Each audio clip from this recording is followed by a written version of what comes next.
Three blocks A, B and C are pulled on a horizontally smooth surface by a force of 80 Newton as shown in the figure. The tension T1 and T2 in the strings are.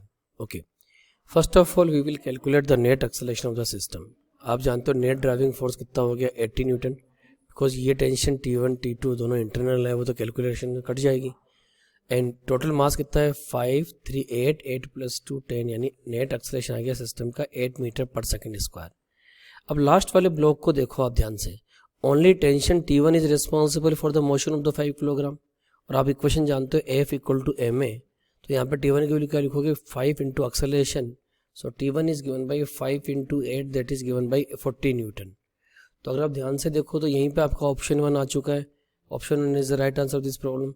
Still if you want to calculate the value of the T2, आपके पास दो option है, या तो आप B block को पकड़ो या C block को पकड़ो. सपोज आप में से कोई बच्चा बी ब्लॉक को पकड़ता है तो उसके लिए लिखेगा F = ma, मीन्स वो बच्चा क्या लिखेगा T2 minus T1 is mass into acceleration, 3 into acceleration of system is 8. So T2 = given by T1 is 40 plus 8 into 3 24, तो इट इज 64. तो देखो T2 का वैल्यू 64 आ गया.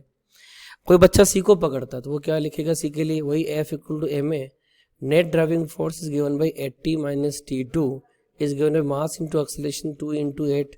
तो T2 is given by 80 minus 16, 80 minus 16 is 64. तो again answer is same.